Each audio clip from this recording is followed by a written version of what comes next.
Pero se va arrastrando a este personaje, a Senli Yegon, a apenas unas semanas antes de haber llegado a la casa en donde se descubren estos 205 millones.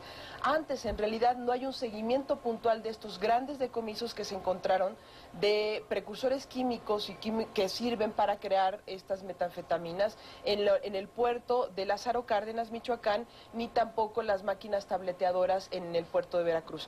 Digamos que, de acuerdo a los informes y a los antecedentes, como ya se ha dicho, la llamada anónima es la que permite llegar hasta este personaje y hasta este dinero, hasta este grupo, pero no se tienen ni registros reales antes ni después. No se tiene todavía la ruta que se ha establecido hasta México, Carmen, eso es muy interesante. En México, para sorpresa nuestra, hoy día está operando lo que vendría siendo la mafia china a través de estos personajes.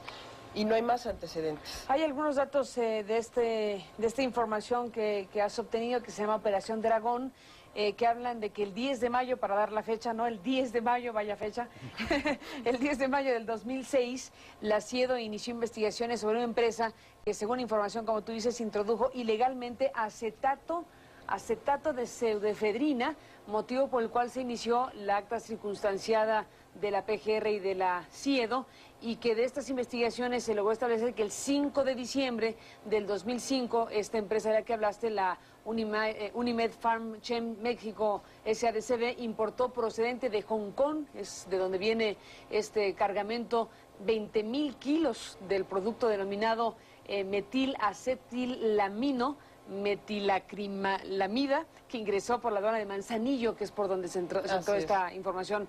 Después dice este informe que obtuviste de las investigaciones que el 3 de enero del 2006 la empresa investigada importó por la aduana de Manzanillo, Colima, 29,400 kilogramos del producto denominado metilcrilamida, que le fue vendido por una empresa radicada en Hong Kong. Y bueno, pues vienen ya los antecedentes también que se ubican en el 6 de marzo del 2007, que es cuando mencionas que se recibió la información de la Administración Central de Investigación Aduanera, en donde se hablaba de la aduana de Veracruz, en donde estaban estas 6 máquinas tableteadoras destinadas a la empresa investigada. Es en esta parte donde se informa que el 27 de febrero del 2007 había arribado maquinaria en varios contenedores proveniente de Alemania. Es decir, estamos hablando de diferentes lugares del mundo que de alguna u otra manera inciden en este proceso. Y si te fijas, Carmen, es un año y medio, sí, desde el 2005, desde 10 de mayo del 2005, es decir, pasa todo este tiempo y además la empresa es creada formalmente el 2003, llega y se consolida el 2003. Y él tiene registros incluso de importaciones en 1996. O sea, todo este tiempo, ¿qué pasó? ¿Qué hizo? ¿Y cómo estuvo operando? ¿Y quién le permitió operar? Todavía es un asunto que no está resuelto. Pues hay varios elementos que se dan así de datos, cifras y fechas, pero bueno, la gran pregunta, Adalberto, es justamente este personaje que ahora es archiconocido por sus declaraciones y las imágenes que se han dado a conocer en los últimos días y horas. ¿Qué información se tiene disponible acorde a tu propia investigación del tema general? Primero que nos enfrentamos a un fenómeno como el narcotráfico, que es muy complejo, cada día más en el caso mexicano, que se relaciona con elementos políticos, la inestabilidad política que puede encontrarse de repente por algunos actores en el propio México, en el escenario que estamos viendo desde hace largos años del narcotráfico, distintos acontecimientos que se vienen sucediendo en una y otra ocasión, para señalar algunos, el 94, el Arturo Posadas Ocampo, que de repente ocupa la tribuna, o el Chapo Guzmán, y ahora un nuevo personaje que aparece en este caso de este, digamos, chinazo que estamos encontrando en el escenario del narcotráfico y de la política, porque se ha ido manejando. De tal manera que no nos deja muy claro cuál es el panorama, sino al contrario, ¿no? Encontramos una serie de informaciones que aparecen por otro lado y muy contradictorias.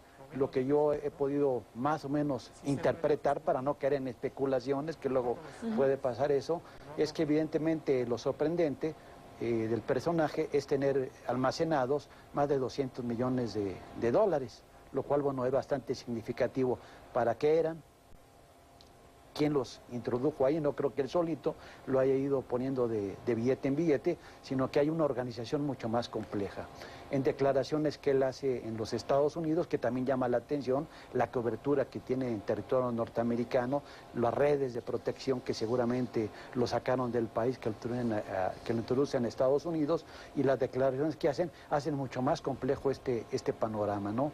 Si uno se pone a buscar muy fácilmente en internet, encuentra que sí aparece su empresa registrada, ¿no? Por ejemplo, Sí, por estaba la registrada legalmente.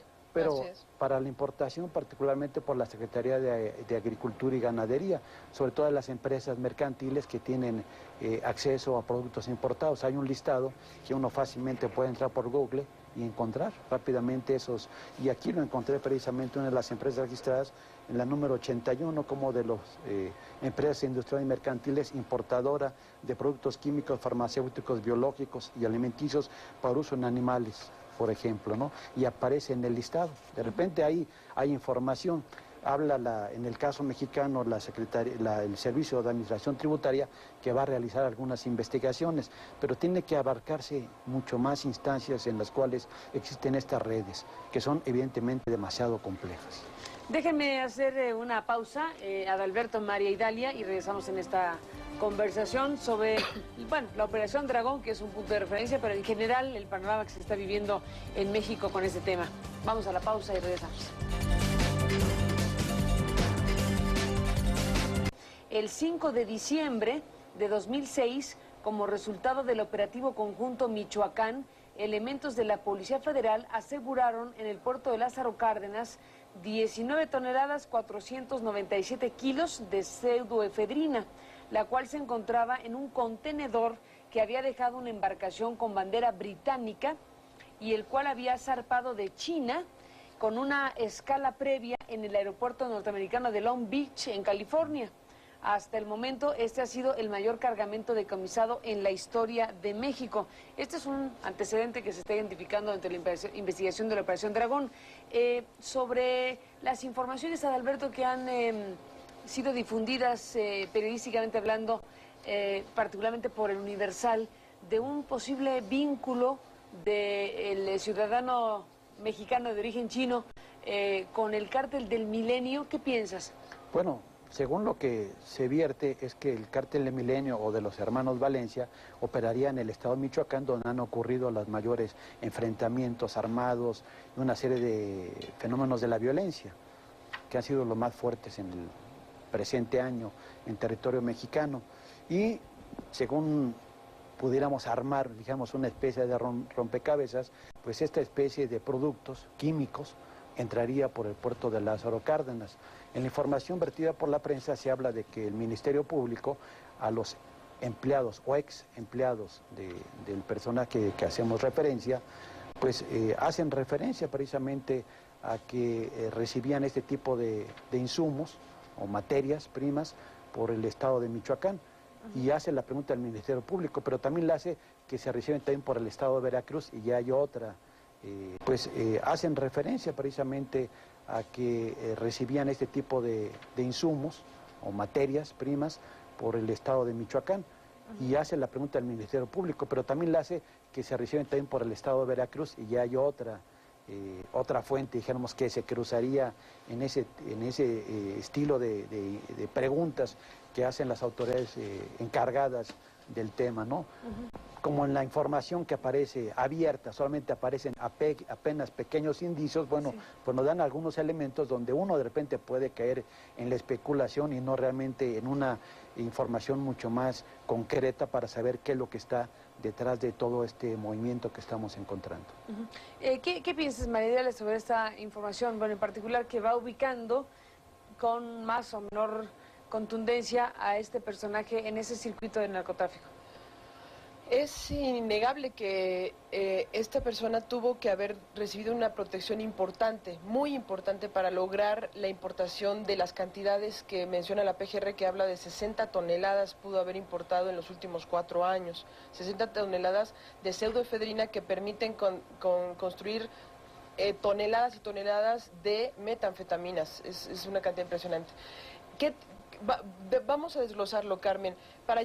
Simplemente para llegar con los permisos a los puertos, porque no solo ingresó por el puerto de Lázaro Cárdenas, sino también ingresó por el puerto de Manzanillo, por ejemplo. los decomisos, según ha dicho la propia autoridad y según está en los expedientes. En estos lugares debe haberse revisado la información que se tenía documentada de ingreso. Aquí no solo se permitió el ingreso de estas cantidades de precursores químicos y químicos esenciales para crear las metanfetaminas, sino además se sobrepasaron los cargamentos que podrían haber sido autorizados. La ley limita muy específicamente por ser productos controlados y se sobrepasaron. Entonces los responsables, no solo los agentes aduanales, sino toda la autoridad aduanal de ingreso, tendría que ser verificada de entrada. Para poder trasladar esos productos, debió haber recibido la protección de una organización. Podría ser en el escenario, y así parece que lo ha planteado a partir de la información del Universal, la autoridad, que el Cártel del Milenio debió haber sido uno de los protectores por tener influencia en Michoacán. Sin embargo, basta recordar que los ataques al Cártel del Milenio por parte de sus enemigos han sido bastante graves en los últimos años, han muerto bastantes familiares de los Valencia, y esto ha hecho y ha provocado que ellos se atomicen y se vayan a otros lugares como Colima, como Jalisco, para poder sobrevivir a este embate, y por eso se aliaron, según las mismas informaciones de la autoridad, a esta gran federación de cárteles que encabezaría el Chapo Guzmán, el Azul, y los hermanos de Carrillo Fuentes, Beltrán Leiva y Nacho Coronel y su familia. Entonces, en realidad, habría que ver si recibía del Cártel del Milenio de Protección o si recibía de parte de grupos, de organizaciones más pequeñas, para poder trasladar y almacenar la producción. Hay que también desglosar esto. En las dos bodegas que se han identificado, que estaban aquí en Sierra Madre y en Zaragoza, se encontraron no solo tambos con productos que, al parecer, porque así dicen los informes, al parecer contenían precursores químicos y estos productos que permitían producir metanfetaminas. Hasta ahora no se ha dado un reporte final de lo que se encontró. Pero también, ¿sabes qué, Carmen? Y ahí lo dice el reporte, se encontraron escobas, se encontraron bolsas y se encontraron diversos productos chinos. ¿Para esconder lo otro o para mezclar comercial con las demás mercancías? La autoridad ha empezado a filtrar, porque eso se ha dicho en los medios, pero también está en el expediente, que se dedicaba en un primer momento al contrabando de productos. Entonces deberíamos entender o suponer en esta hipótesis de trabajo que las rutas de contrabando sirvieron a Cenlis Llegón para introducir estos productos, precursores químicos esenciales, y de entonces vendérselos a grandes grupos o grupos dedicados a la producción de anfetaminas o metanfetaminas en este caso. Déjenme hacer una pausa y regresamos en esta conversación a Adalberto Maridalia. Proporciones muy grandes, más allá de la connotación política que hoy tiene, que vamos a ver en qué termina, pero son volúmenes muy grandes, no solo de dinero almacenado en una habitación de una casa en Las Lomas, sino el cargamento mismo, o sea, el más grande, dicen aquí, que se haya tenido, el más grande hallazgo de dinero en efectivo que se haya tenido, todo protagonizado por el mismo personaje. ¿Qué te dice eso? Claro, ¿No te llama la atención? Me llama la atención porque se toman elementos que no son comunes, dijéramos, en el fenómeno del narcotráfico, ¿no? Sí, aquí si es que es el caso, ¿no? O es lavado de dinero, atípico. Blanqueo de dinero, narcotráfico, contrabando de otro tipo de productos, da para un personaje de novela. O sea, no, de novela ya está. Eso es por un lado, ¿no? Y es una historia que todavía va a seguir de largo, ¿no? Que no fácilmente se va a resolver. Yo creo que tuvimos el tema de los Zetas, por ejemplo, hoy entramos al caso del Chinazo, que yo le llamaría así, y se va a desarrollar y se va a relacionar seguramente a lo largo de este año y que nos va a dar mucha tela de dónde cortar. ¿Qué piensas, Mariela? ¿Hacia dónde se puede dirigir todo esto? Pues mira, Carmen, yo creo que a la autoridad le cayó del cielo el chino, porque en realidad, si vemos, las investigaciones no fueron consistentes durante mucho tiempo y fueron unas semanas antes que pudieron llegar hasta donde llegaron, que fue el dinero. Entonces ahora tienen que reconstruir hacia atrás y eso es bastante complicado. No se hizo no se pudo tener un trabajo de inteligencia previo que permitiera conocer sus ligas, sus operaciones, sus contactos. En una parte del informe dice que esta persona, si te fijas en la ficha roja, tiene vínculos con empresarios y con diferentes personas en México. Es decir, para poder haberse movido durante tantos años, para haber obtenido la nacionalidad, para que sus padres tengan un café en el centro de la ciudad, que se dediquen a una forma honesta de vivir, para que su familia, su cuñado, que hoy está retenido por la autoridad, haya estado aquí y hayan vivido libremente y haber logrado importar todo este tipo de cosas, porque una de las cosas que encontró la autoridad es que esta persona empezó vendiendo artículos decomisados por las aduanas. Las revendía, las compraba y las revendía. Así es como empezó en los orígenes los que se ha logrado establecer según el expediente. Pero hay muchas cosas por explicar y hay muchas cosas por entender. Te insisto, la empresa estaba legalmente establecida y lo tienen establecidas hay una forma de lograr establecer si la legalidad de una empresa a partir de Internet, y en Internet aparece que en Estados Unidos estaba dada de alta. Igual, y esto permite establecer que tenía operaciones legítimas, digamos, al menos hasta donde se sabía. Y si perdón. Si vamos, déjame hacer una pausa que necesito hacer y regresamos contigo. Bueno, como decíamos, todo es en grande aquí, porque también está la información de que estaba construyendo en el Estado de México un laboratorio de 13.639 metros cuadrados para procesar el químico. Así de que todo lo pensaba en grande el personaje, como se puede apreciar. Vamos a la pausa y regresamos. Bueno, pues ahí está el tema, Adalberto, Maridalia, habrá mucho de qué seguir hablando con este asunto. Nos despedimos brevísimos, Adalberto. Bueno, yo creo que es una sorpresa y da para cuentos de chinos. Bueno, cuentos de chinos, pero realidades de México, claro. Porque ahí está el dinero, ahí está la fábrica que estaba construyéndose, ahí está el decomiso, ahí está el personaje, ahí están esos elementos que, bueno, son asuntos que la autoridad tiene que investigar finalmente. Creo que tiene que ser contundente y claro. Aquí no se entiende este personaje solo, sin complicidades y sin complicidades del Estado. Pues ahí está la gran investigación que se tiene que realizar en la materia. Gracias a los dos que nos acompañaron esta noche para conversarlo. Gracias, Maridalia. Gracias. Adalberto, pues con esto nos vamos. Ya seguiremos platicando si nos acompaña. Por lo pronto, pásela bien, que descanse. Buenas noches, hasta mañana.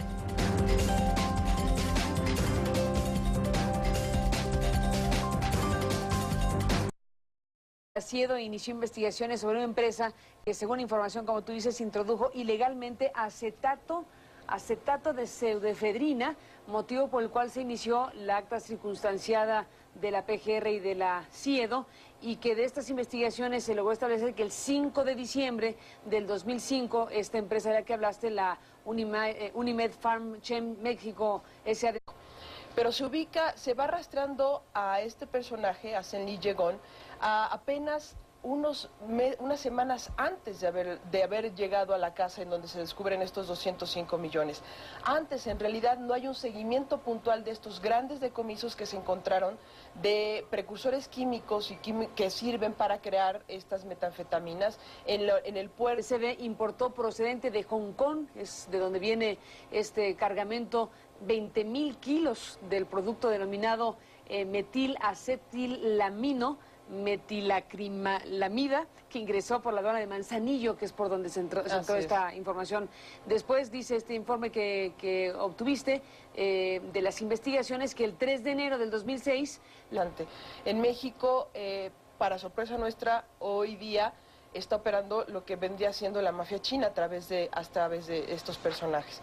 Y no hay más antecedentes. Hay algunos datos de esta información que has obtenido, que se llama Operación Dragón, que hablan de que el 10 de mayo, para dar la fecha, no el 10 de mayo, vaya fecha, el 10 de mayo del 2006, de Lázaro Cárdenas, Michoacán, ni tampoco las máquinas tableteadoras en el puerto de Veracruz. Digamos que, de acuerdo a los informes y a los antecedentes, como ya se ha dicho, la llamada anónima es la que permite llegar hasta este personaje y hasta este dinero, hasta este grupo, pero no se tienen ni registros reales antes ni después. No se tiene todavía la ruta que se ha establecido hasta México, Carmen, eso es muy interesante.